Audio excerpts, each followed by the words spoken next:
we got Darren here. His first answer he has to give is which chair, the red chair or the blue chair? Oh, I preface with I'm not a politician, so like be prepared, right? Like I'm going to go with blue. Interesting. You're the first one who's picked that. Right. But only the third interview. I'm going to go with blue because anybody that gets upset or feels some kind of way about a color you're the problem.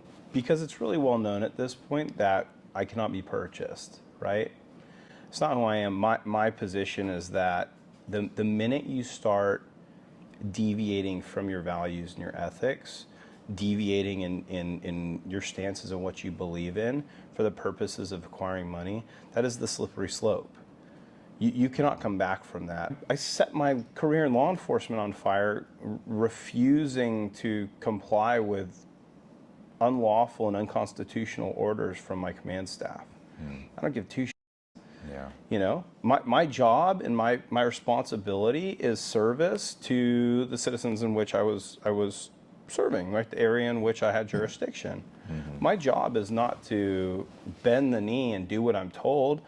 You can tell me what to do, but I'm going to ask you: is it ethical? Is it legal? Is it moral? And is it constitutional? If it's not, you can right off, because I'm not interested in doing what you want me to do. I'm interested in doing the right thing. And I had a good friend over here yesterday afternoon after Mike's interview, and he's huge in tech. And I find it interesting that now they're starting to wake up and realizing that they can do all this badass stuff in tech, but if you don't have a functional government, you're going to end up losing everything in the end. And so a lot of those people are like, we need to start fixing things. Right, but the question on that end is like, has the damage already been done? Exactly. Right? How do you come back from that? Yeah.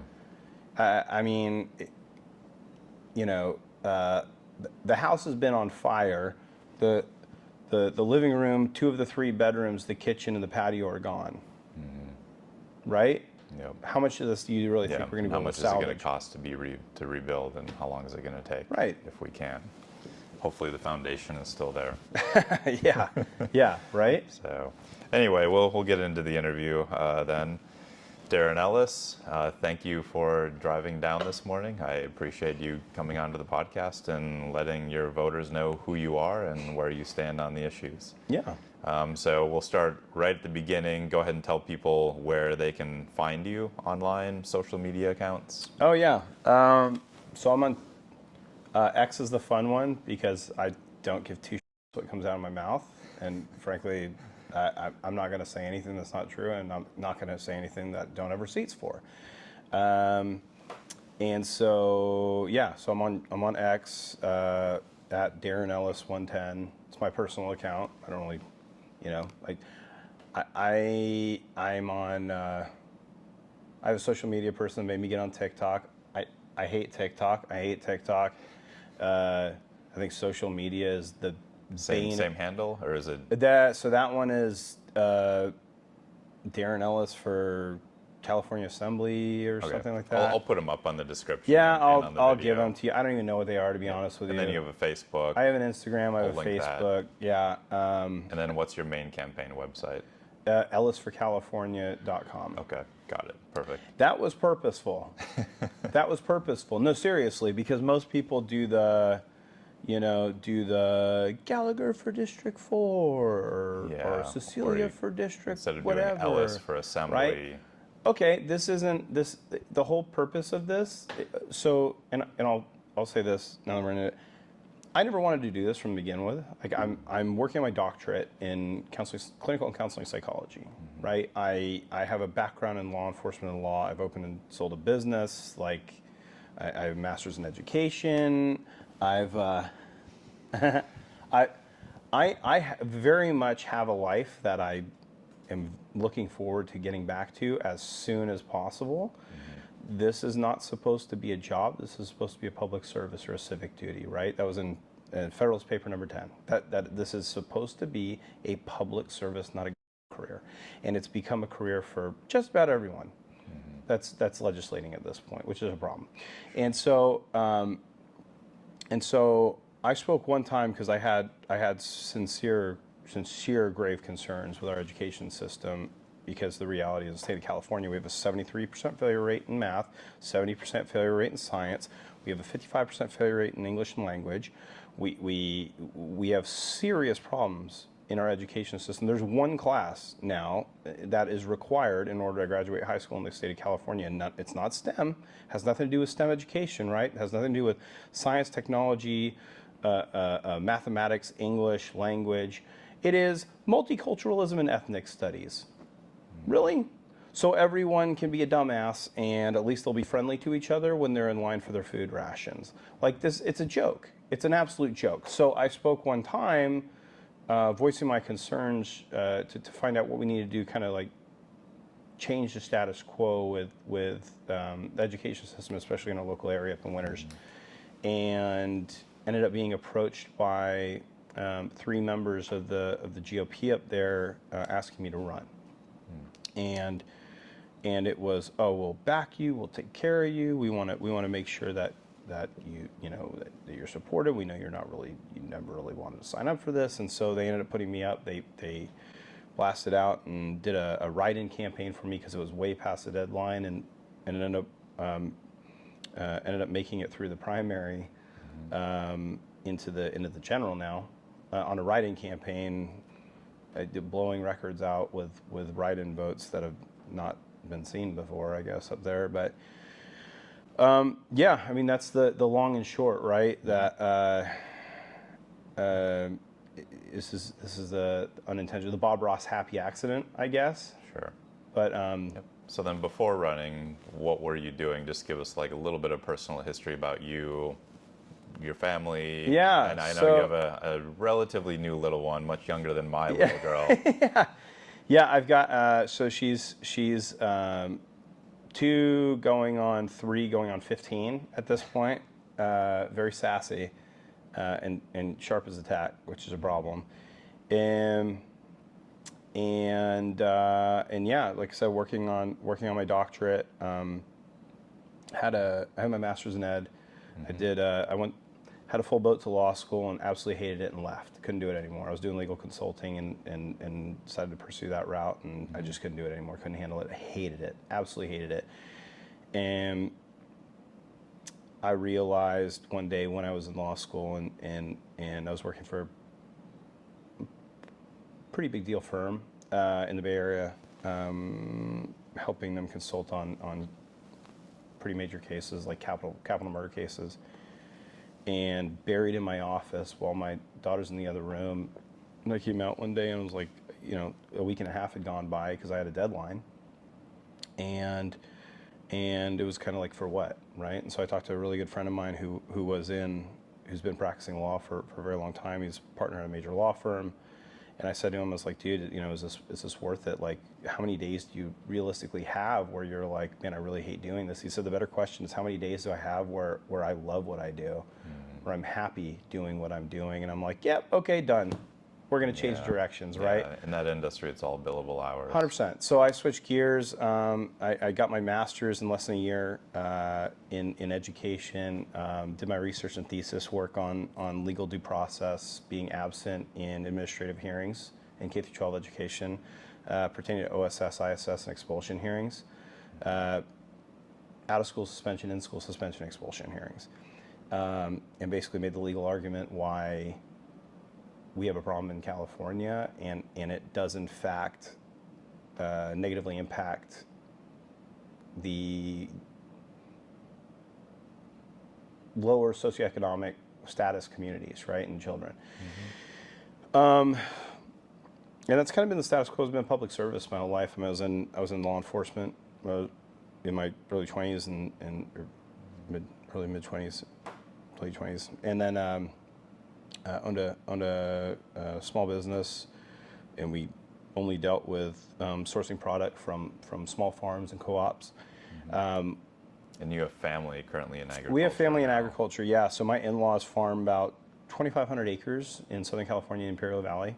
Mm-hmm. So I'm acutely aware of the issues that are facing them as far as labor is concerned, water, tax. I'm on the board of directors for Restorative Practices nonprofit based out of San Quentin. Yeah, I saw that, and I was going to get to that because yeah, of we a good can. conversation with Mike Greer yesterday, talking about some restorative justice programs and accountability of these nonprofits was his big thing, because kind of a fundamental difference between Democrats and Republicans is that Democrats like to create programs to solve problems, but then Mike's contention was that these programs are not actually solving the problems because there are no measurable metrics. And so looking at recidivism with your restorative justice, Yeah. Well, we'll get into that. Yeah. We can. Sure. But so your main hobby, which I just talked to you about, Yeah. motorcycles. Big motorcycle guy. Yeah. I've been riding for a very long time. I've been riding since I was a kid. I started racing in my late teens. Had an expert in had a national expert pro license. Had a pretty big accident and that didn't slow me down, but it certainly kind of ended the racing career. So I ride for fun. I've taught performance riding and racing schools all around the country. It's been pretty cool. I've gotten to ride like flog bikes around racetracks, like the coolest tracks around the country. Well, and you made one cool campaign ad with you on the motorcycle, so I'll flash that up on the the screen, because I was like, oh, that's a good ad. I like that one. And that's one of the things for me. Everyone goes, oh, you're an adrenaline junkie, and sure, that's true, but also most people don't realize that I haven't done that, or when you reach a certain level, everything slows down, right? So it's weird to say, but being on the bike is far different than watching it from the outside or standing on the track side and seeing these guys go through corners, right? Actually being the guy going through the corner, with the back end stepped out and the front pushing and everything like that, it's completely different. It is quite literally having to do this mental calculation all the way around the track, like setting up corners, exiting corners, feeling where you are on the bike, feeling the lean angle, feeling traction, grip levels. What kind of grip do I have in the rear? Am I having push in the front? Am I getting chatter? Like there's all these calculations. And it changes as the tires wear and heat up. Millisecond to millisecond. There's 150 different things that you're having to calculate on the fly, and it just takes this like super hyper focus to be able to do all that and do it at a level that's really proficient and go quicker than everyone else around the track. But it's like when you have that, the quicker you go, the slower everything seems to move in your mind, because you're doing all these calculations. It's like it's mental chess, right? It really is, and that's why I love. I was just going to make that analogy. And that's why it sounds like chess going around the track. I absolutely love it. That's why I love racing. It isn't just this like high adrenaline thing. It is very much it's chess. It is a game of mental acuity and bandwidth. It's funny that you say that, because I just started doing some boxing lessons, and I took a private the other day with a girl who's been professional fighting for 15 years, and she described boxing and MMA stuff in general as playing chess, because you have to be in it. There's endurance, there's stamina, and you're doing all of these different things, but you're not just trying to knock somebody out with a single punch. You're setting up for the entire fight.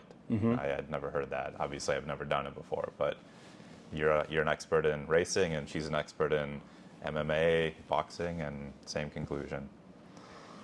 So let's go a little bit into just your general philosophy and why you're running, because I've gone through some of your materials, and a lot of people would consider you to be very abrasive. 100%. Profanity. You go after both parties, both the Dems and the Republicans, because you think that there's something that's more foundationally wrong with the political system than just one party or the other. So just why are you running? You said that you're not running because you want this to be a job, and that's the problem that we have with lots of politicians now, where they make this a career.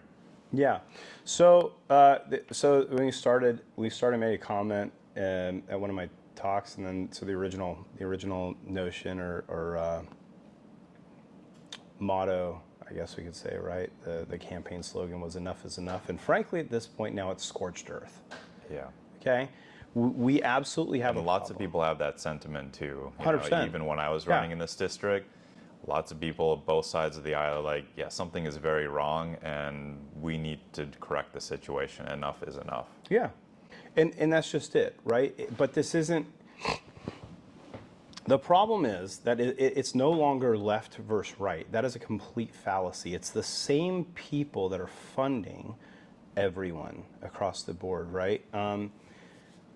I spoke with a friend of mine, and I won't throw him under the bus, but I spoke with a friend of mine who's been in Sacramento working. He's worked in legislators' offices since we got out of college the first time, and now he's working for a lobby.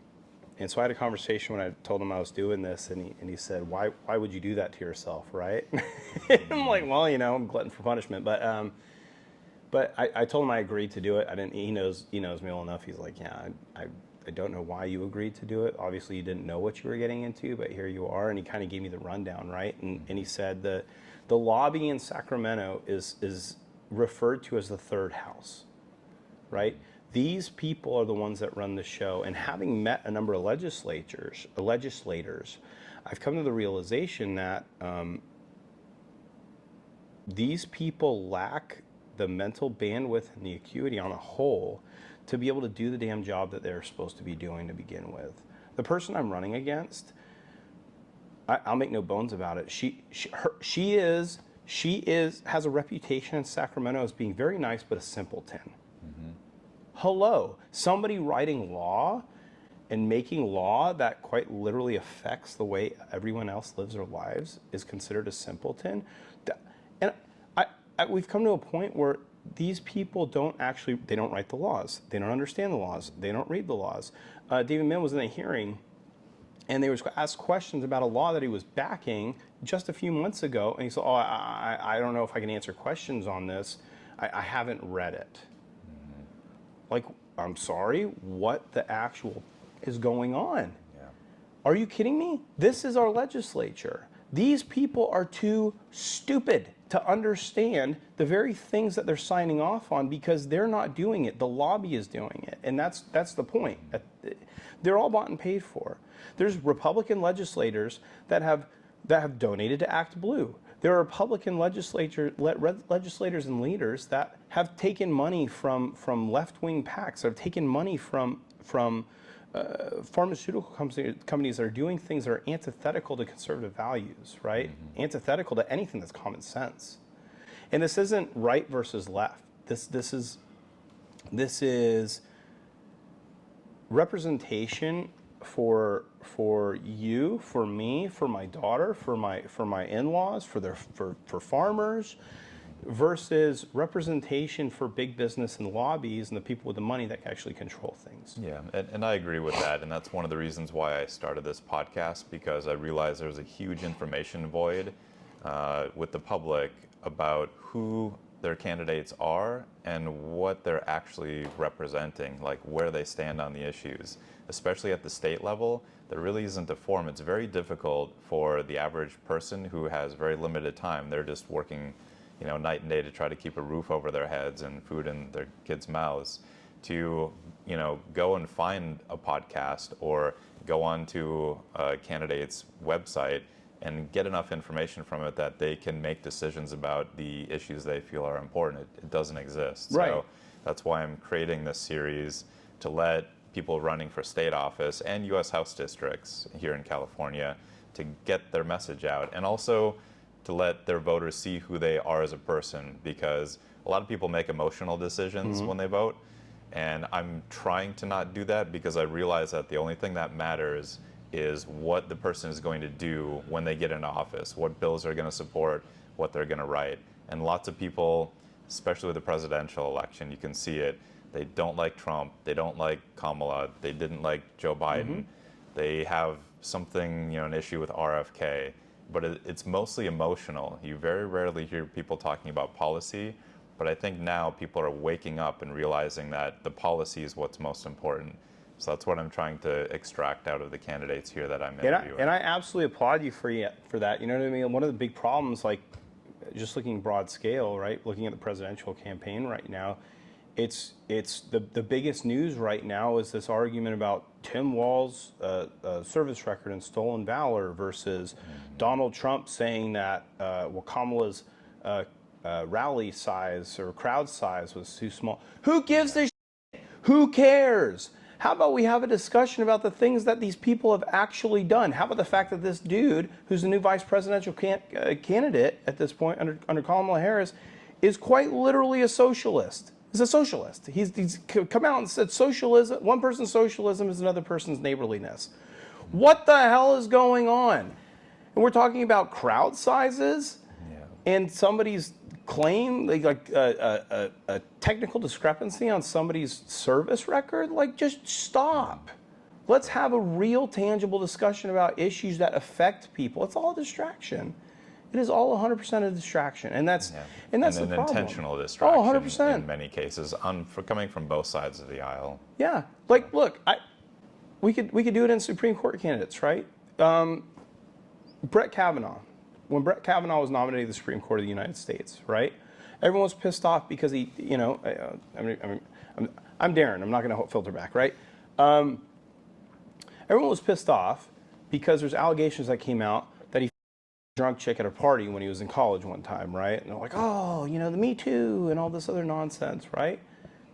That wasn't the problem with Brett Kavanaugh coming in. The problem was that he clerked for Rehnquist and wrote opinion pieces where he agreed that Brown v. Board was a problem and it should have been overturned and reverted back to Plessy v. Ferguson standard, right? The separate but equal clause.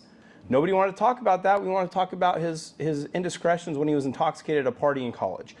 Like, give me a break. This is absolutely ludicrous at this point that we're not actually discussing the issues. And frankly, it should be insulting to every voter out there that we have an entire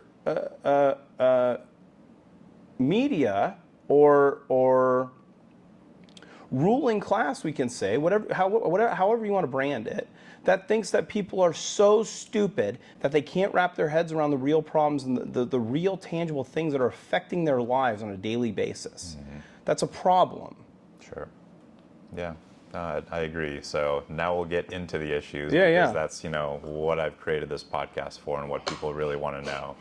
And the issue at the top of everyone's list here in California and nationwide is the cost of living and inflation. And they say that we just got the report now that inflation has come down in July. Mm-hmm. But that doesn't mean that prices are dropping. It means they're going up more slowly. And we're certainly not going to get back to where we were before we had this big bubble. So what do you think is the core, what's caused all of this increase in cost of living? And particularly here in California, I know on your site you talk a lot about we just keep taking out more and more bonds, accruing more and more debt, with the state government, and that's causing the increase of prices, and we need to be more fiscally responsible. Mm-hmm. Do you think it's like government spending and policies that are the core of the inflation, or what is it, and how do we address it with housing and food and gas? Yeah, some of that's a federal issue, mm-hmm. some of it's not, right? I'd be afraid to go into the federal nuances. Like, the reality is when we talk about gas prices, it costs more to acquire oil from other countries that are pulling the resources and trading internationally than it does to drill in the United States and pull our own resources, right? Hello. We all know that it costs more. I mean, look at what happened in international trade during COVID. We had issues with supply chain issues, right? And then the price went up 1,000x, yep. Right? And so some of that is federal issue, yep. But some of it is state created issue, right? For sure. Right? And California's gas is notoriously generally the highest in the country, yeah. And I see it when I go back to my home state of Minnesota. And so it's a complicated thing to get into, right? And I guess the first thing to understand and establish is that we have. Our government has figured out this really interesting way of deceiving and duping people, and they use fun words that are really disingenuous and dishonest when it comes to the tangible effects of what these things actually are. Right? When they say we balanced the budget, they didn't balance shit. Right? The reality is there's still deficit spending. Right? They're still spending more money than they have. Let me put it this way. The people that are running our government for the most part, have never had any real job. They've never had a real job. They've never owned a business. They've never worked in private sector. They've been in nonprofit work, or they've been in lobbying work, or then they've gone to career. They've worked their way up the career ladder as far as politics goes, from city council to mayor to state assembly. They don't have a fucking clue when it comes to real tangible metrics in running a business, or fiscal conservatism, or fiscal responsibility at all, right? And so you have people like, I'm running against Cecilia Aguiar-Curry, goes, oh yeah, we reduced the deficit. We reduced our budget deficit this year. Let me tell you what that means. That means if we spent, last year they had $4,000, they spent $8,000, and this year they had $4,000 and they only spent $7,000, right? That spending less of $1,000, even though it's still $3,000 in the negative, they're considering that a reduction in the deficit. Wrong. That's deficit spending. That is why the state of California is $1.6 trillion in the hole. Yeah, and I think the average person, they do have difficulty understanding the difference between the debt and the deficit. And right. If you just reduce the deficit, that still means you're going further into debt. 100%. 100%. So now we've got this huge, budget deficit. Right. We went from basically a $100 billion surplus to $70 billion deficit. Yeah. And a lot of that is just programs. And so this is one of the fundamental differences between the two parties, even though I know you don't like the two-party system and don't like either party. But it seems like the Democrats like to create programs to solve problems. The Republicans want the free market to take effect in most cases. So just in general, how do we work on reducing the debt and the deficit? Yeah. And, because you said you work for a restorative, or you're on the board of a restorative justice program, so obviously you think that some programs do work. 100%. What do you have to do to make sure that we're giving our hard-earned tax dollars to the programs that actually work and get rid of the ones that don't? There needs to be accountability. You need to get rid of the fat. You trim the fat. Mm-hmm. There needs to be metrics and measurement systems in place to be able to measure success and failure, right, for different programs. Now, that's different in different sectors, right? Yeah, absolutely. We're talking very broadly. Broad stroke, yeah. So let's go like, let's just sum it up this way. We have a government in the state of California. We have a utilities commission that is, it's an unelected bureaucracy, and they get to determine utility rates, right? Whatever they want. We have a water commission. Get to determine water rates, whatever they want. We have all these unelected bureaucracies in the state of California. We also have a governor and a legislature that has never had any tangible work experience, none. They've never lived in the real world. They don't understand what it takes to drive a market. So all they have to do is rely on lobbyists and special interests that tell them what to do because they're idiots. They are actual idiots. I have no nice way of putting that. These people are actually idiots. Right? And we keep electing them. In any case, the solve is that you entice businesses to be here, not to flee, but to be here. Right now, the state of California, Gavin Newsome likes to say, oh, we have more people coming into California than we have leaving. Yeah, that is very misleading. That's absolutely true, but the majority of people coming to California are taking from the system, right? Because we are a sanctuary state and we're getting flooded with problems from illegal immigration. So basically you're saying that people who are here and established are leaving 100%. And they're being replaced 100%. Look, at a faster rate by... Google announced they're shutting their location in the city, right? They're shutting down location in the city. We've had how many businesses that have decided to shut their doors and leave? We have Elon Musk just announced he's packing up the rest of his companies, X and SpaceX and Twitter. All of them are gone. All of them are gone. We're seeing businesses pack their shit and leave the state because it is so unfriendly to businesses. We have small businesses that were absolutely crippled, have been crippled over the last several years. And it wasn't just COVID that did them in. Even the ones that survived COVID can't survive the new laws and legislation that's happening and the new taxes and regulations that are being placed on them. Sure. It's impossible. So what are some tangible things that we could do or unravel to get these businesses to stay here? Yeah, so I mean, look, so as far as families are concerned, right, you can entice families to move to California with major tax deductions and write-offs for families and having children. You can give bigger write-offs for working families. You can add to the tax code. I'm not an economist or a tax person, but I know that's a fact. Having owned a small business, I know it's enticing for a company to be able to have these major tax benefits and breaks to be able to come back, right? So if they gave major write-offs and tax benefits, right, you go, okay, but we're losing the tax revenue.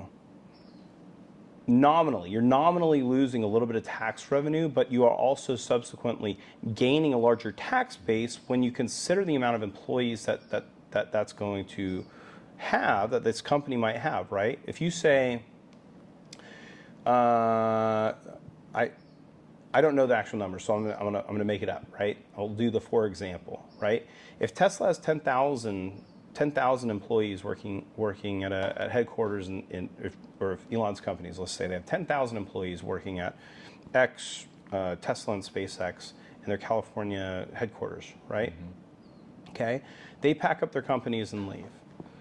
Okay, if all of those salaries are gone. All of those salaries, of 10,000 salaries. We live in California. Tax. You know, if you work for a company like that, you're making a minimum of 6 figures. Sure. It doesn't matter what you're doing. You're making 6 figures, right? Yeah. So you're saying give the corporation some multi-million-dollar tax breaks even, and that 100%. will cause the tax base to expand because of the income tax that the state's collecting off of the employees. Yeah, sure.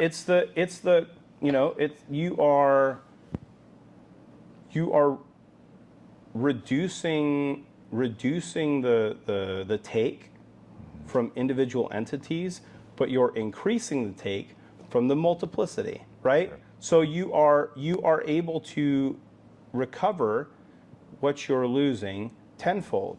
Yeah. Just Plus, in a you're creating base. a bunch of new businesses and supporting those employees who are working for those large corporations. You are building communities. You are adding revenue. You're improving different areas. You're improving the market value. When you have employees like that in an area, it grows, it expands. There's a higher demand for quality over quantity in those areas. Right now, the state of California, with everyone, companies closing left and right and fleeing, picking up and leaving, and employees leaving with them, California no longer looks like a tech hub. It no longer looks like a place of opportunity. It looks like a dystopian hellhole. Yeah, and then a lot of people are moving away specifically because the communities are breaking down, and crime and drugs and homelessness, especially in our cities, San Francisco, LA. So maybe let's move into those areas now a little bit, because I know that you have a law enforcement background. So, and on your site, you talked about, trying to solve the drugs, and along with that goes the homelessness problem. So how do we clean up the cities? I know you're for undoing Prop 47, which has caused an increase in theft in a lot of the big cities. So yeah, just go ahead and talk in general. Crime, homelessness, drugs, because they're all kind of... Yeah, so it's really interesting. There's no way to look at this without going down the party line, but the reality is that historically the Democrat Party likes to do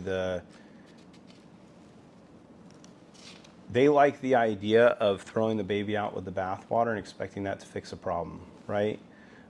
If we just reduce crimes and reduce the charges and reduce the sentencing and kick people out of prison cells and jail cells, then that'll fix the problem. That'll reduce the numbers. Wrong. They like to say violent crime rates are down. Wrong. The reporting of violent crime rates are down. There are three of the biggest agencies in the state of California that have the most pervasive issue with violent crime are not reporting their crime statistics because UCR data is voluntary. It is voluntary reporting. It's not mandatory. And actually, in my interview yesterday, Mike Greer brought up the same point, that a lot of the major metropolitan areas are not reporting their crime statistics to the FBI. 100%. Okay. It looks horrible, right? Okay. And it's all. You have to think about it, right? If you have an agency. If you have an agency that's reporting crime, and it looks like a violent crime statistic or violent crime rate, I don't know the stat they use, but the violent crime rate is, let's say it's 22%, right? And people go, okay, I could live here. if they actually reported a violent crime that was happening in the city and they said, oh, our violent crime rate is 75%, how many people that are actually contributing to that city economically are going to remain there? Right? And then you have a dystopian hellhole. That's all you have left. You have crime. It's the broken windows theory. Right? It really does. It comes down to broken windows theory. Yep. Got it. So basically repealing Prop 47. 100%. So Prop 36 is the repeal for it. So everyone vote yes on 36. Yes on 36. And we say it a third time, yes on 36. That repeals Prop 47. The fallacy in Prop 47 was that it only affected drug use. Wrong. Prop 47 lowered... For people who don't know what it is, just explain what it is real quickly. So Prop 47 was a proposition that was passed, and it reduced the criminal charges for retail theft, but it was more than retail theft, right? It was crimes across the board. So it reduced everything to basically a slap on the wrist. Now you have a pervasive issue. California leads the nation in homelessness. We lead the nation in vehicle thefts. We lead the nation in fentanyl deaths, right? We also lose $8 billion annually since Prop 47, $8 billion a year lost in retail crime, right? $8 billion a year gone out the door, right? Every year, just in the state of California. That's all because of Prop 47. So reversing that heightened or basically raises the charges, right? It raises it from a slap on the wrist to high misdemeanors, low felonies, whatever you call it, right? It starts pulling it back up. And you have to understand that by itself isn't necessarily going to fix the problem, but it certainly starts down the road of requiring some accountability. You can't just have people go into a store and do like a math calculation, like, oh, I got $900 worth of shit. Let me run out the door and nothing's going to happen to me anymore, right? Oh, I've got this satchel full of fentanyl pills. I just killed 3 people on the road. Like no big deal. It doesn't really matter. I can keep doing it because what's going to happen to me? Bullshit. There's actual tangible tools that district attorneys and courts can use at that point to get some accountability through charging, through incarceration. And this is where I saw on your punitive website action. that you were talking about proposing legislation that changes the statutory language requiring prosecution of mandatory minimum sentences for crimes against persons. 100%. So I would assume if you're a drug dealer and you sold pills, even if you claim that you didn't know they were laced with fentanyl overdose, amounts, that they should suffer severe consequences. Well, in a lot of states, like I'll give you for example, the state of Texas, because I work in law enforcement in the state of Texas. State of Texas, if the best analogy, right? If you drive a car to a robbery, you're just the getaway driver. The guy that runs in store blasts the store clerk and blasts the customer inside and runs out the door, right? And you guys Still drive down the road. As the driver, you are going down for 2 counts of capital murder, right? Got it. And California's system is set up much different. Much different. Okay. It's very discretionary. I mean, like we have this soft touch white kid glove policy right now, thinking that like it's going to change the metrics and it's going to change the outlook. And I hate to say it, it all falls under the guise of this bullshit DEI equity nonsense, right? The numbers are the numbers. The stats are the stats.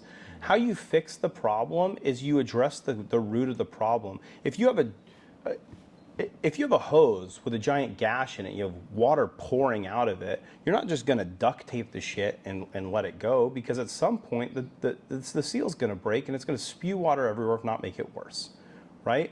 You're going to, the way to deal with that is to address the issue to begin with, right? Fix the damn hose where it needs fixing, don't just patch it. Right? And I use that analogy to say that this is the problem. We keep putting Band-Aids on lacerations. We keep putting Band-Aids on severed limbs instead of addressing the root cause of these issues, the root cause of the problem. Right? You can go, oh, too many disenfranchised people are ending up in prison. Well, maybe that's because we're not providing them with opportunities, and we're certainly not helping them in ways to be able to address those issues while they're incarcerated, in ways to be able to help them contribute to society and have a job post-incarceration, to have support post-incarceration, to address the root cause of the crime and mitigate that issue so that they're contributing to society instead of taking from society. Sure. So let's go into your restorative justice nonprofits then, because this is the other side. It's like, where do you draw the line to wanting to help people and then getting them back out into the community, and what kind of programs, can do this? What sort of metrics would we need in order to create successful programs? Because you're on the board of one nonprofit, right? Yeah, our nonprofit has been operating for a number of years, right? And to date, we have 0% recidivism rate. Really? 0. There hasn't been a single person's reoffended. I don't know if I've ever heard of a statistic Right. that good. It's hundreds because on average, it's what, 70% recidivism? I don't know plus. what the statistics are. Oh, more than that. So, state of California cuts off the numbers right at I think it's either 3 years or 5 years. They stop tracking. I see. Because the reality is that the real number when you stretch it out to like 5-10 years and you look at stats that aren't reported by CDCR, it's closer to like 90-95% recidivism rate. Wow. Right? That's a bad look. So how do you go from 90 to 0? Yeah. So you address the root cause of the behavior, right? These guys commit crimes when they're younger, for the most part, and they end up in gangs. They end up on the streets. They end up partaking in criminal activity because they were abused, because their parents were crackheads, and what else did they have? Because they lived in gang-ridden, violence-ridden areas, and what else is there? They need to eat, right? So you kind of start that slippery slope, and you start kind of like, it's kind of the same way in psychology, right? You don't go, you don't look at somebody and go, okay, well, this person committed XYZ, has XYZ issues, I'm just going to treat XYZ issues, right? You go, what is the root cause for XYZ issues, and then you treat the root cause. And restorative justice works the same way. So you treat you're trying to find and identify and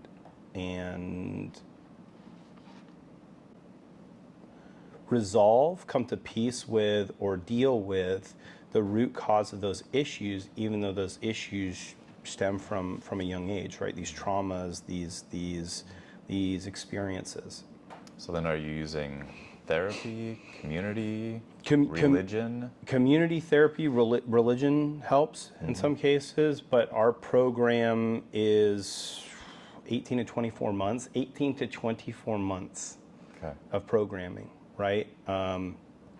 And it really is addressing these guys. It's like self-help in a way, but it's forcing them to face the traumas and the things that cause them to partake in become a part of the problem, right? The causes that led to them doing the very things that they're doing, right?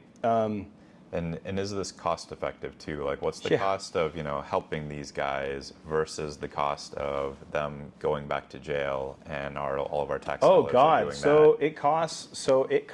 You ready for this one? You want to talk about deficit issue, right? Why don't we clean out why they just want to let people out of the jails because it costs so much? It costs the state of California $140,000 per inmate a year. $140,000 per inmate per year, right?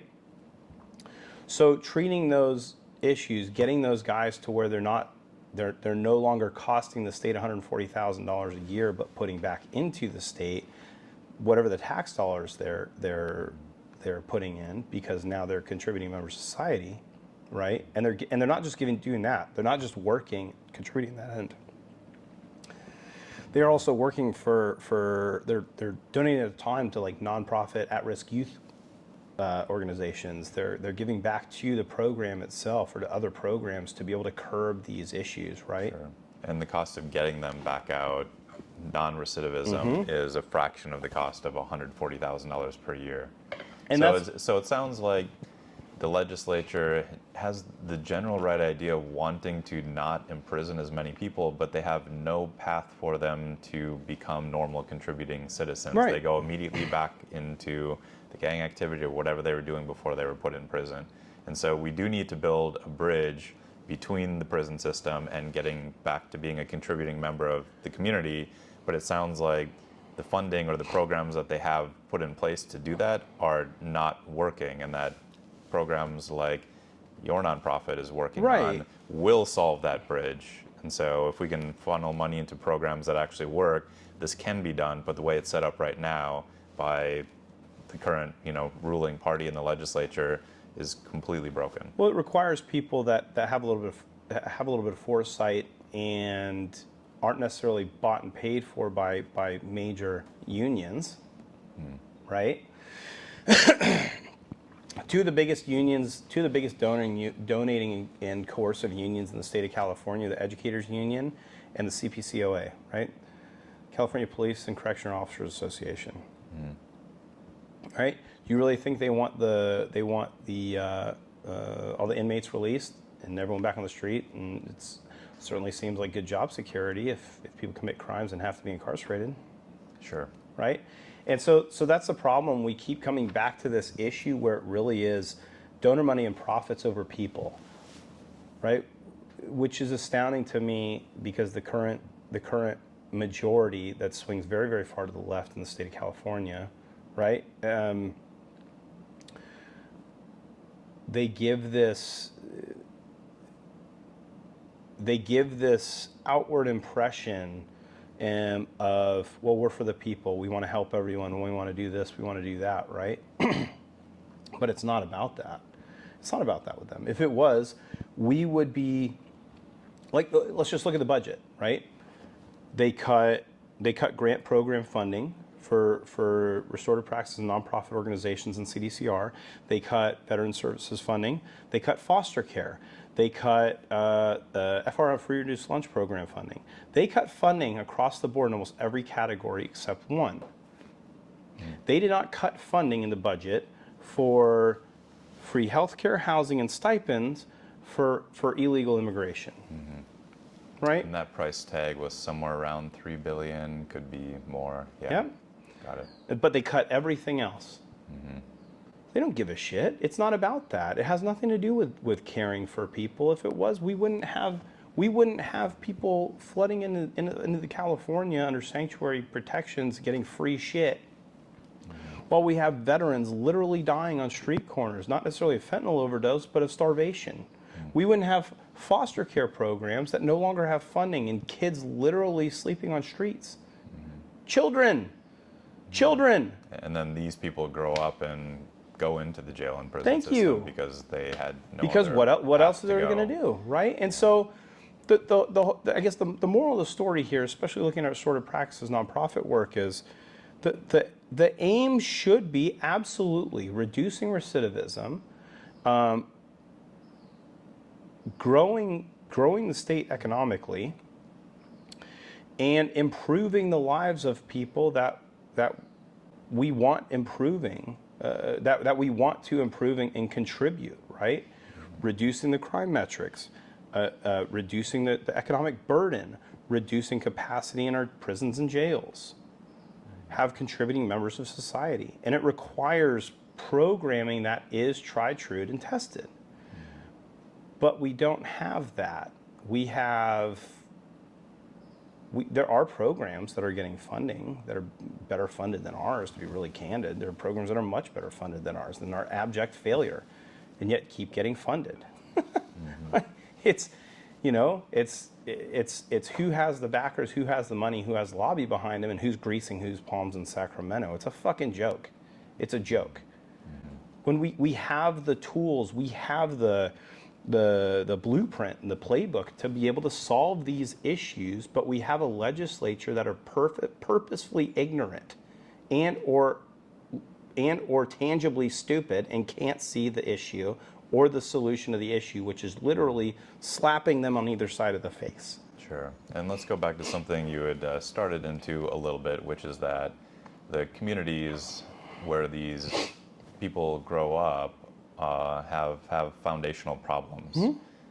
The living situations, the education system. And so let's use that to go a little bit into education, helping create equal opportunity for people, because that's the only way that you can stop this kind of cultural erosion from happening in the future, is to address it before they get out of a jail or prison system and into a restorative justice program. So in these underprivileged communities, how do we strengthen education in them? And then we'll just move to education in general, because I know you have some strong feelings about, the new policies that are being put into our education systems. Yeah. So that's a loaded one. That's a loaded one. Intentionally. Yeah, I know, that's right. I'm letting you go where you want to with it, because this shows people, the voters, how you're thinking about these things. And it's not just, what you're saying, but how you're thinking about them. Right. And people want thoughtful people in office now more than ever, because they're starting to realize that a lot of these people are not thoughtful and they're not solving the problems. Yeah, that's an understatement. So you said something that is incredibly important and I think is understressed, right? It's something that is far too often ignored. Equality of opportunity, right? We have to have equity, of course. But equity equity can be illustrated in the context of you have a 6-foot kid, a 5-foot kid, and a 4-foot kid, and they're all trying to see over a fence, right? The 6-foot kid can see over the fence. The 5-foot kid cannot. The 4-foot kid cannot. So equity is essentially giving the 5-foot kid a 1-foot box to stand on, and the 4-foot kid a 2-foot box to stand on. And now we all start at the same place. Mm-hmm. That's equality. That's equality of opportunity. That's what we need. The problem is that we have a government, and it goes back to this woke bullshit, right? Where there's this belief that we should have equality of outcome. No, we should not. We should not. Let me bring it back. After World War II, the United States, right? After World War II, working up through 60s, 70s, 80s. The middle class in the United States held roughly half the world's wealth, half of the world's wealth, right? And it was because of equality of opportunity. It was because people were able at the time to be able to work nominal jobs, in some cases save money, buy a house, use the equity in that house to leverage loans to be able to start small businesses, be able to grow their businesses, be able to buy more homes, be able to do things with their money to be able to grow that wealth. And so we had a middle class that was absolutely exploding and had the world's wealth, right? That is equality of opportunity. But at the same time, it also leaves people behind. But listen, we live in a meritocracy. We don't live in a communist state, right? We don't live in this socialist hellscape where a limited few people or a number of people have to work to hand it over so everyone can live. Who the hell wants to do that? I don't want to work for other people that are too damn lazy or ineffectual to do so themselves. It's bullshit, right? Yeah, and I think a lot of Americans have that general sentiment, which is why they are pushing back against all of these DEI programs across the board. Including lots of communities here in California undoing allowing race to be used in college admissions programs. It's disgusting. And it seems like some legislators and bureaucrats are still trying to find ways around to being able to continue that practice. Yeah, of course they are, because that's the belief system, right? Education as a whole is supposed to be an instrument, a tool used to develop critical thinking skills, to develop thought, to develop knowledge, to acquire knowledge, right? It's a system that's supposed to be in place in order to arm future generations with the things they need to be able to contribute and grow society and advance society, right? We don't have that system right now. And so we need to put in place this system where it is based on a meritocracy. It does prescribe this ideal of equality of opportunity. So instead of lowering the damn bar to get people over, we need to bring people up to the bar, right? That's the problem. And I'm not saying everyone needs to take algebra. I'm not saying everyone needs to take advanced English composition or chemistry or anything like that, right? But we need to have a system that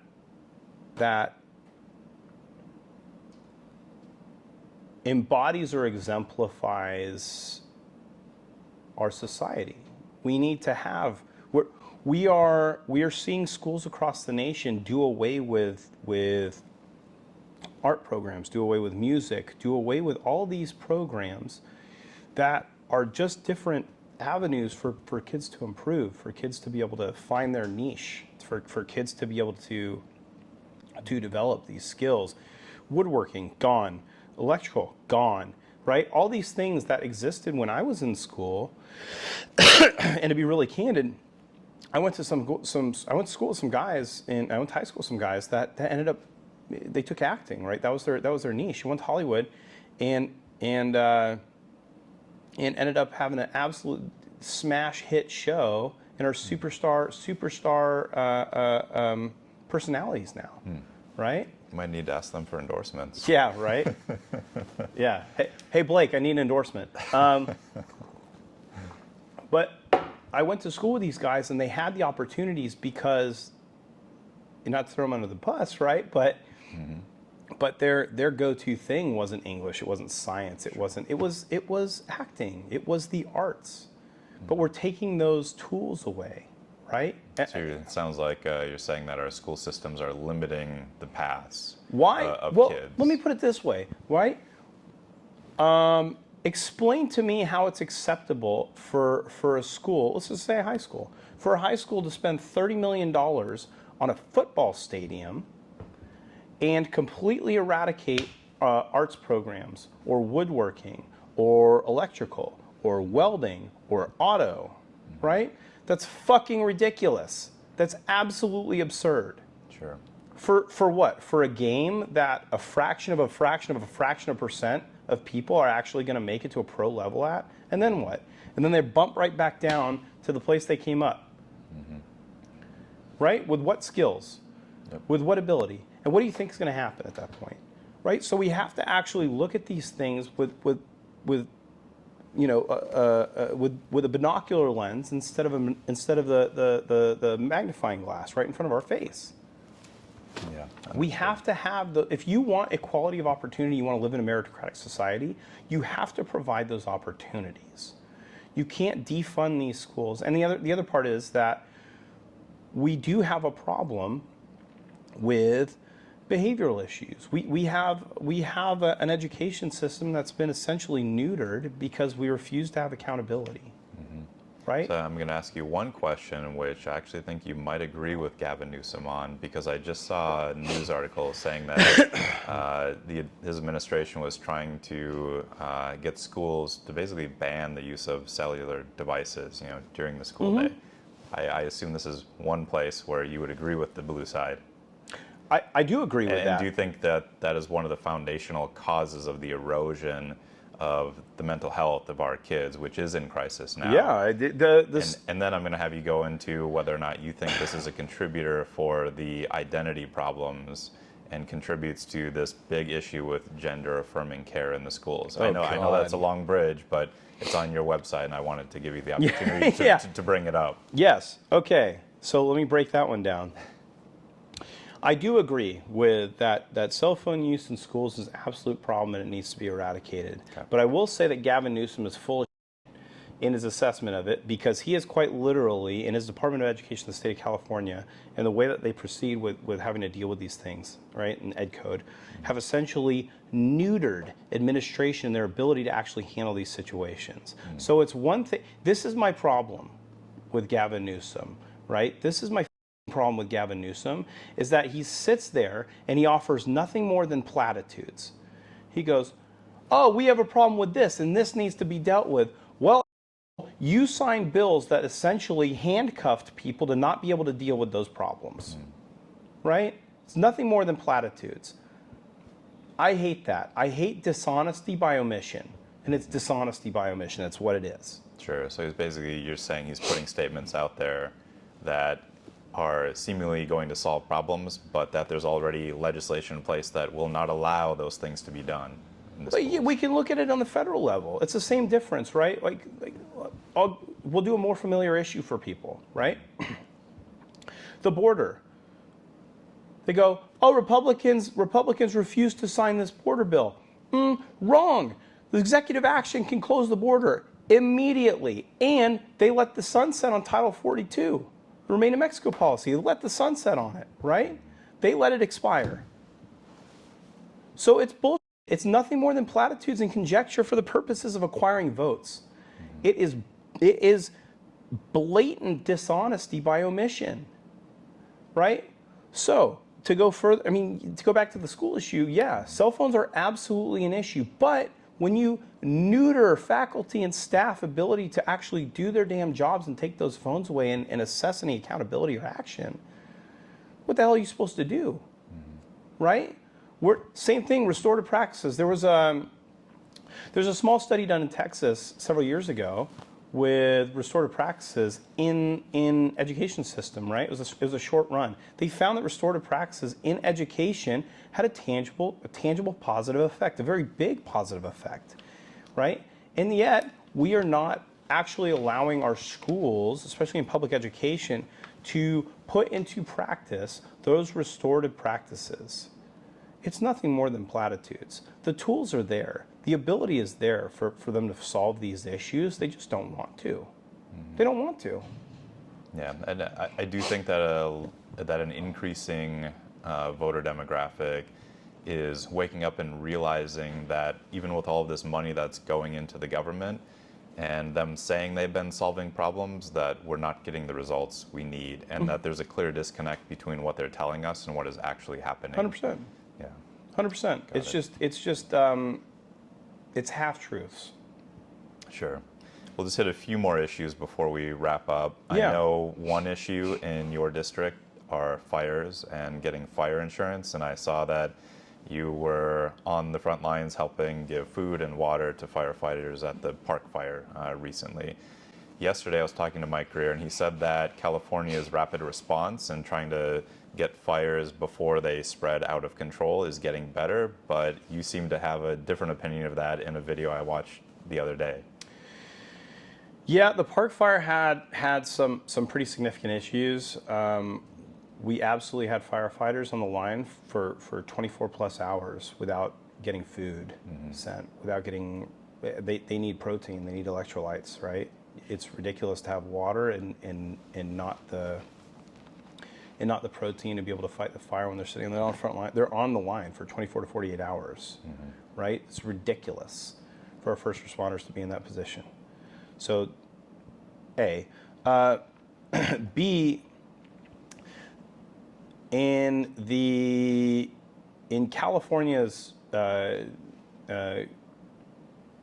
policy manual regarding forest services and fighting fires, there's a couple issues.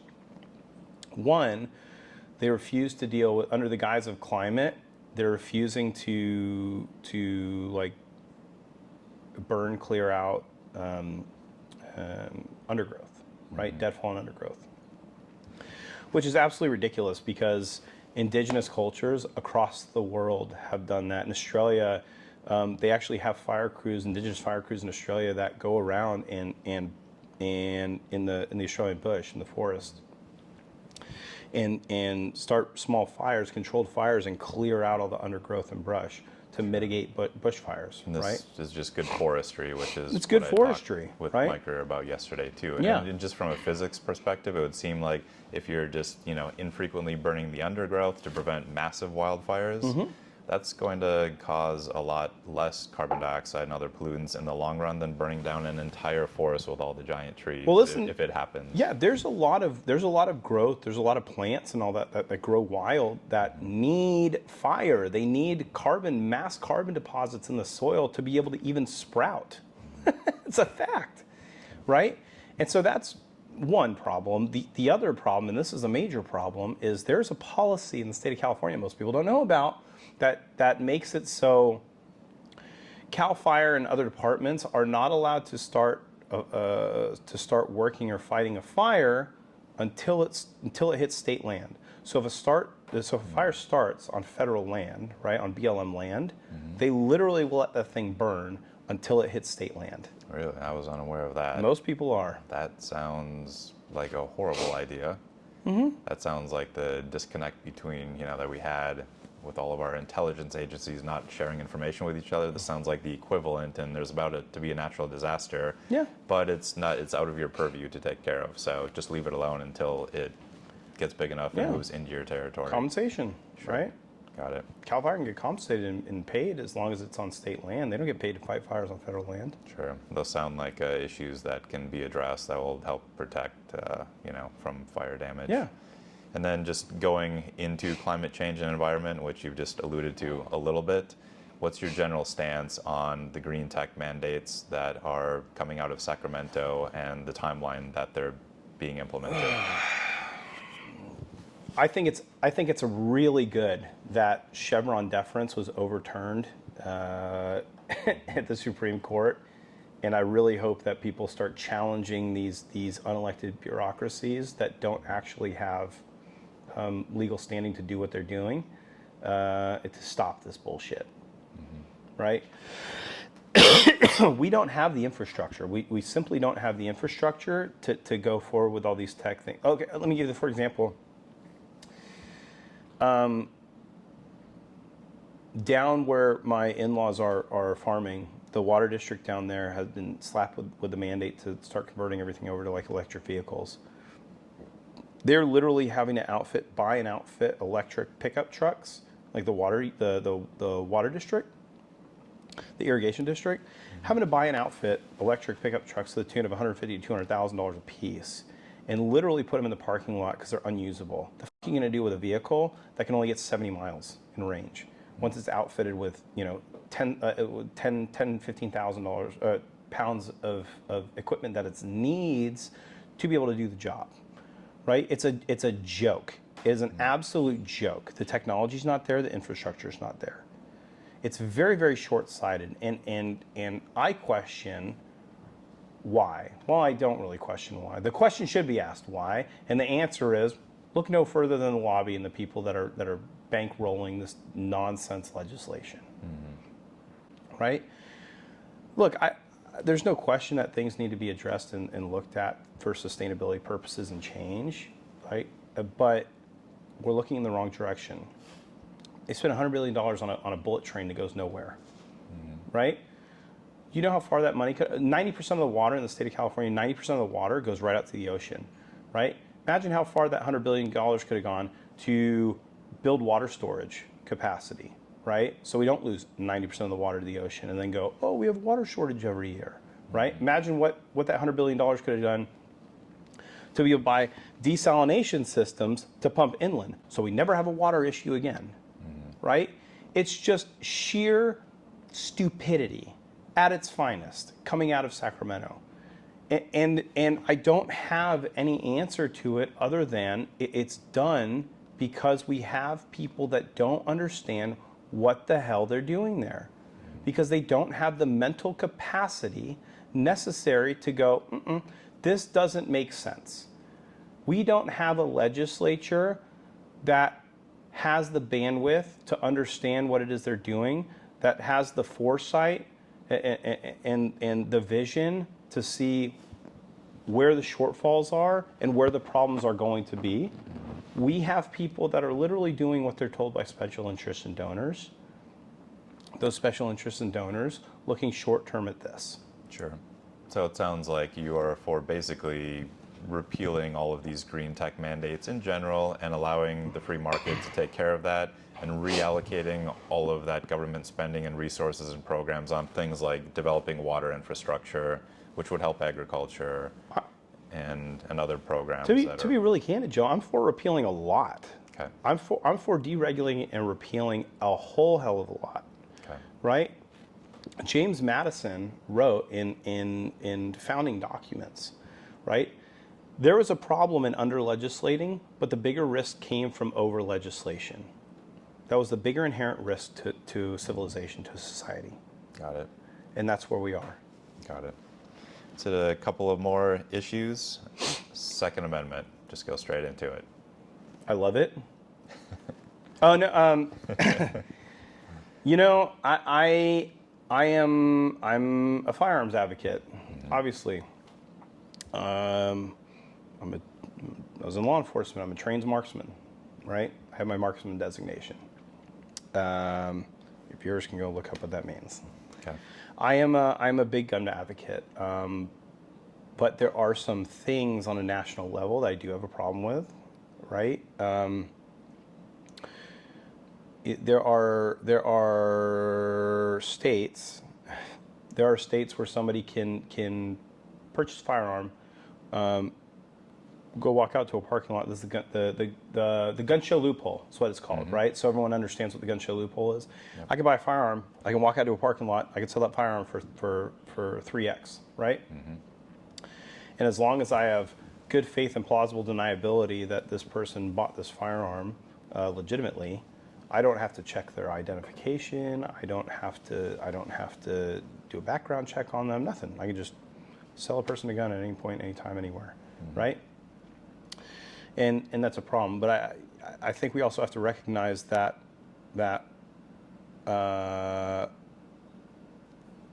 was Barack Obama and his administration that was quite literally selling our firearms to criminal organizations purposefully that were being used on our own law enforcement officers. I was in Texas when that was happening. Yeah, you're talking about the shipping of guns to Mexico. 100%. Yep. Right? Fast and Furious.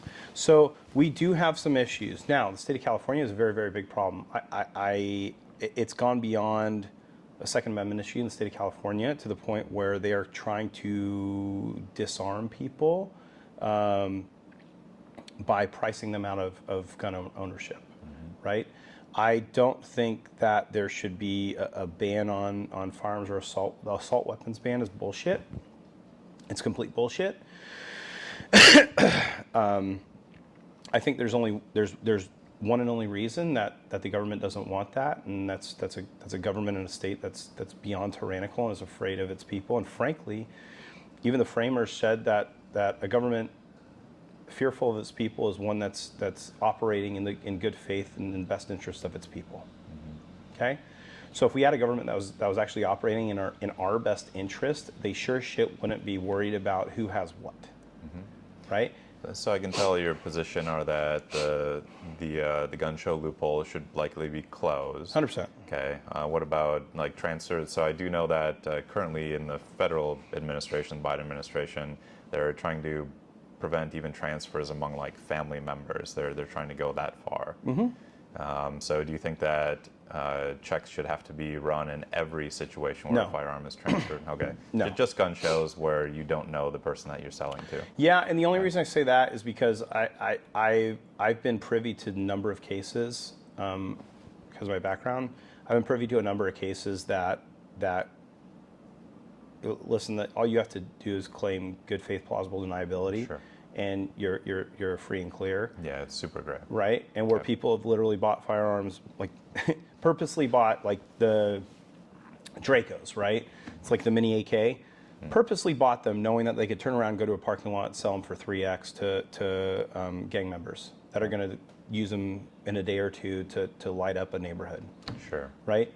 Like that's a problem. That is a very, very big and pervasive issue. Sure. Let's go to a couple of other things that I brought up in the other interviews, or that I guess the other candidates brought up, which are red flag laws, first of all, so keeping firearms out of people who have mental health problems and could be a danger. So you're okay with doing that as long as it's done constitutionally? I think it's, as long as it's done constitutionally. I think it's difficult. It's a slippery slope. Sure. Right? And that's another one that's a slippery slope, right? Okay. I think there have to be some clear-cut metrics. And then what do you think about storage laws? And for example, one of the other interviews, they brought up the fact that the Trump's attempted assassin, his parents should be liable for that because they gave the gun to his son that was used to try to assassinate Trump. I think it comes back down to, I think it has to come back down to good faith action, right? So we can equate it to law enforcement use of force, right? The qualified immunity argument is predicated on good faith, right? I had good faith to believe that my actions were justified based on law, constitution, and situation. And the parents have good faith, or somebody has good faith in that regard, that that this person is not going to be a problem, or there's something other not going on, then yeah, right. There's torts cases that are completely unrelated to firearms that are similar, right? Regents is a great example, right? You have to have good faith. Like, there has to be good faith that there isn't an actual tangible threat. And if that's violated, then it's another discussion. Then we actually have a violation, right? Sure. But this is a very discretionary thing that the court Yeah. system would need to solve out with the jury, and so I understand your Yeah. position on this. Yeah, I don't like the idea of I think it's a very slippery slope and dangerous to go, well, this person said this thing on social media, and so now they're not allowed to own firearms anymore. Sure. It's kind of like Tulsi Gabbard. Tulsi Gabbard just got blacklisted by TSA because of some shit she said on social media. That's fucking ridiculous. Sure. It's absolutely ridiculous. That is a slippery slope, right? It's the same reason that Edward Snowden is having to reside in Russia now, because he blew the whistle on illegal wiretapping of U.S. citizens without due process or just cause. Sure. Right? And that's the big issue here. It's not necessarily looking at these small, nuanced things. It's looking at the broader issue of Chevron deference just got overturned because we have these entities that were given an inch and decided to take not 1 mile but 15, right? We have to have some reasonableness in here. Otherwise, it does become the slippery slope. Okay. Understood. And the very last issue, also no segue into it, abortion. So choice, the current law in the state of California is that you can terminate until viability for any reason, and then thereafter the life or health of the mother. Would you change that or leave it where it is? And the other people I've interviewed had different positions on it. Yeah, my wife's in healthcare and emergency medicine. I have other family in the same, and friends, and a very good friend of mine is CEO of major healthcare system, right? So, especially coming from law enforcement and seeing the worst of humanity, right, in terms of what people can do to each other, I take a very controversial position, I guess, in terms of conservative. I like the heartbeat bill, but I also think there should be exceptions to it, right? There needs to be exceptions for rape. There needs to be exceptions for incest. There needs to be exceptions for associated risk to the mother, right? There needs to be exceptions. There also needs to be some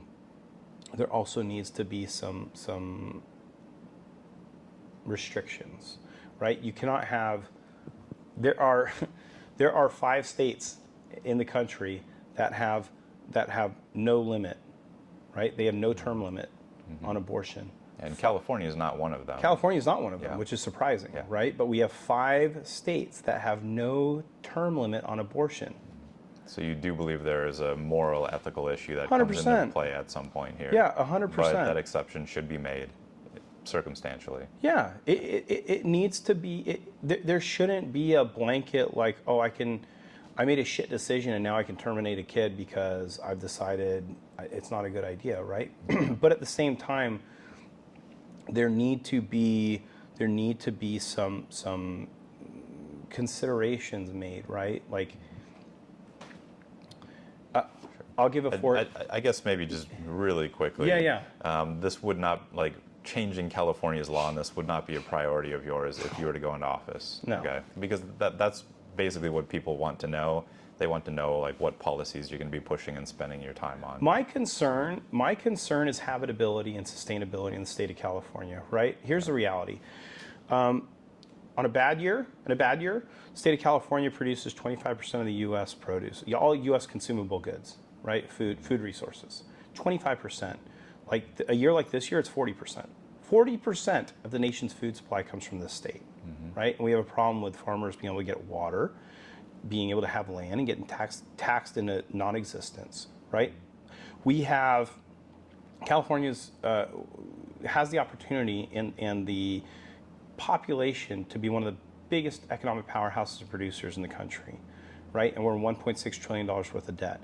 California has all the things, all the resources that anybody could want, but people are not able to stay here. We have an affordability issue.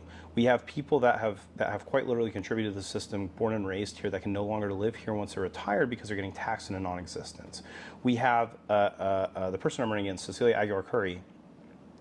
I use the term authored loosely because she wouldn't understand a bill if I drew it for her in crayon.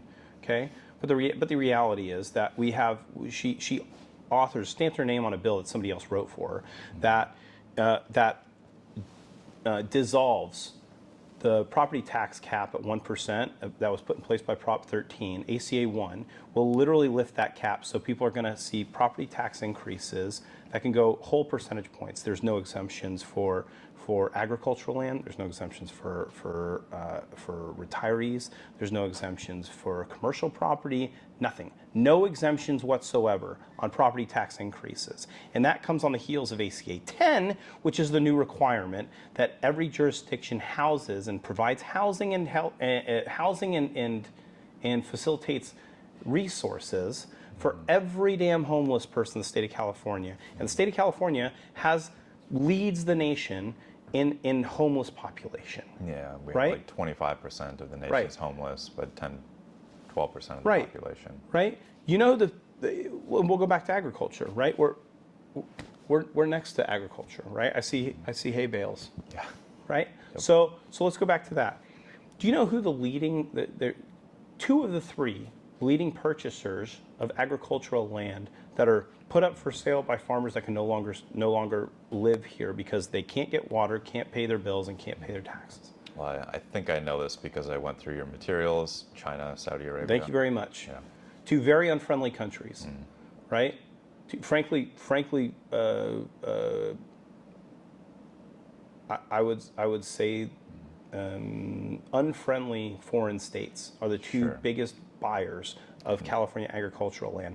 That is ridiculous. So you're in favor of using eminent domain to take Hell those yeah. properties back? Absolutely. Okay. This is California. Listen, my position is China is one of the biggest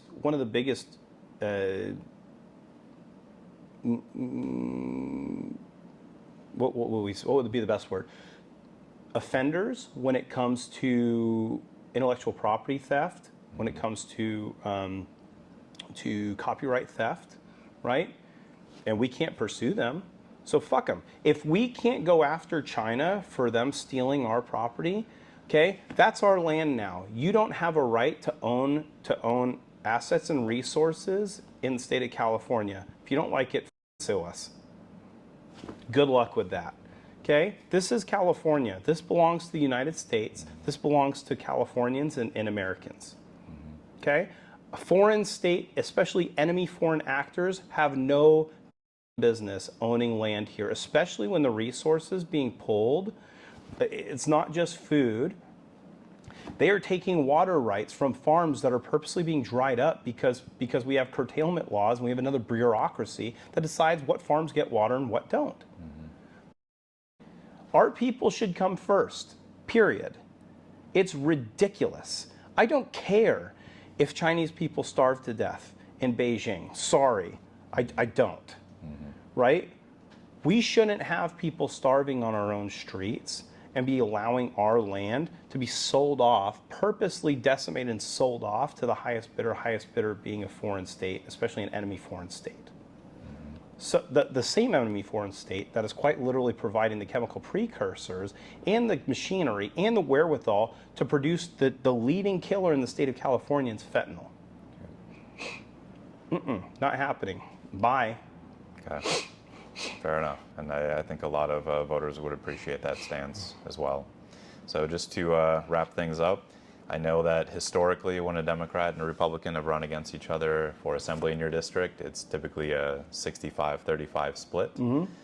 And things are definitely shifting. I noticed that when I was talking to voters in this district, they're shifting from left to right. What would you say to independent voters and even moderate and further left Democrats as to why they should give you their vote instead of Cecilia? Yeah. How are things going so far, right? How have the last 8 years worked out for you? She's been there since 2016. Are you safer? Do you feel safer? Are groceries cheaper? Can you afford gas? How about rent? You know the cost of housing has doubled since she's taken office, right? Rents are equivocal to mortgages now, right? How are things working out for you? How have the last 8 years been? Can you sustain another couple of years of this? If you can, by all means.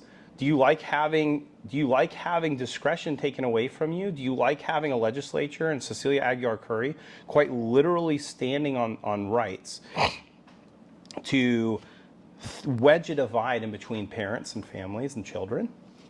Do you like that she's voted for schools to not only be able to keep secrets from parents, but actually aid in the facilitation of gender-affirming care and indoctrination practices? Things that quite literally have been outlawed and banned in European countries because they show negative efficacy. Are you happy with this?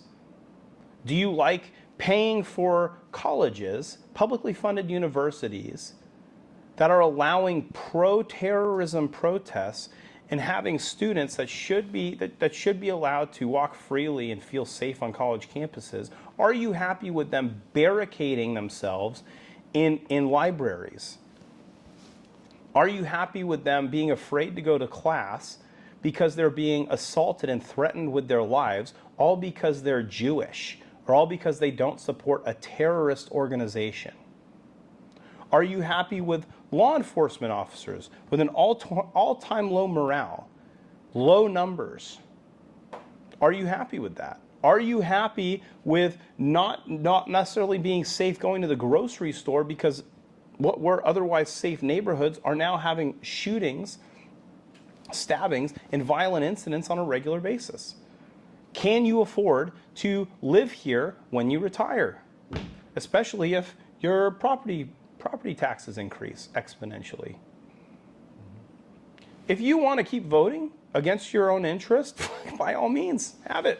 Yeah, you can have it. Thomas Jefferson said it best. The government you elect is the government you deserve. I was just about to say that because I saw that on your site. Yeah. It's one of the main things. So, yeah, Democrats, Republicans, you even go after the people saying that you brought this on yourself. Yes. And if you want to change, then you're offering that change. Yes. Okay. Listen, I make no bones about it, right? I make no bones about it. I have no expectation that Darren by himself is going to be able to right the ship that's half sunk at this point, right? That's not the goal. The goal is to be able to expose what's happening, for people to understand what's happening, to wake up and actually demand that shift, right? That's really what this is about. Information is power. It really is. And we have the single most powerful thing we have in this country is a well-informed electorate. We do not have a well-informed electorate because, as we said in the beginning of this, right, we have an entire country that is force-fed utter distraction instead of looking at the tangible issues in front of them that are affecting their daily lives. That's it. People are listening to presidential candidates argue about crowd sizes at their rallies when people can't afford to put gas in their car, are worried about what's happening with their kids in school, are worried about how they're going to put food on the table, pay their mortgage, pay for fuel, get to work. Are they going to be able to make enough at work to be able to sustain their lives? And what's happening with their families? And are they going to get shot going to a grocery store? This is a joke that we're here now. And if people want this, then they can have it. I mean, honestly, this is the reality. If this is what you want, you can have it. And if you wonder how we got here, it's been continuing to vote and be accepting of the status quo. If people want to see how we got here, they should take a brisk walk to their bathroom and look deeply into the mirror that's facing them. The opportunity is here to fix that. Right? The opportunity is presenting itself through a number of candidates. Yes, there are a lot that are bought and paid for. I am not one of them. I promise you that. I can't get backing or even support from the California GOP, even though I'm running as a Republican, because, and this is coming from a quote from one of my biggest supporters who made phone calls, because I cannot be purchased. Because the reality is that Federalist Paper number 10 set the blueprint for what we're supposed to have in representation. It's supposed to be civilians representing the good and the will of the people, their constituency. That is the blueprint. We don't have that. We have career politicians. And the minute we go back to this idea of public service and a civic duty, the better we're going to be. I am not interested in doing this long term. Frankly, I'm very much looking forward to going back to my life. I hate this. This sucks. Nobody in their right mind would want to go through this. But I'm willing to do this just the same as I've worked for Restorative Practices nonprofit, the same as I went into public service and law enforcement, the same I've done legal consulting, the same reason I'm going into counseling and clinical psychology. It is a public service. You either want that or you don't. It's that simple. Okay. Clear, different choice than Cecilia for this election. I appreciate your candor, the abrasiveness. It's different, and some people will find it offensive, some people will find it refreshing. But I do know that in general, the electorate is frustrated with the situation in California. So thanks for showing up and presenting the alternative. Absolutely. Thanks for having me. Thank you. Really appreciate it. One of the things that really bothers me is this whole idea of political correctness and dancing around issues and dancing around talking points just because you don't want to offend. You know, I don't care. I'm very much a proponent of facts don't give a shit about your feelings. They are facts. I made it pretty abundantly clear, I guess. Like, I think both the Democrat and Republican Party, especially in this state, both suck. I can tell they're going to try to attack you as MAGA and far right, and that's probably going to be the strategy. But I want to point out that you have a Tesla. Well, dude, listen, I voted for Trump in 2016. I voted for Biden last election. Interesting. You know? I mean, he ran as a moderate, and frankly, I'll just be really candid. I got sick and tired of listening to the rhetoric, like everyone else. My wife was a trauma nurse during COVID, and some of the things that happened in hospitals, emergency rooms, and everything else, it completely pissed me off. Yeah. And it was policies that came down from the White House. And frankly, I just got tired of listening to this buffoon and watching him on a regular basis take the hurricane map and draw his own hurricane route with a Sharpie. Hello, what are we doing? And then Biden ran as a moderate, and we know that's instant buyer's remorse. We really can't instant buyer's remorse. Sure. But at the time, it seemed like the most reasonable thing to do. I think we're in the South Park scenario at this point, right? It's our options are a giant douche and a turd sandwich, but that's you play the cards you're dealt.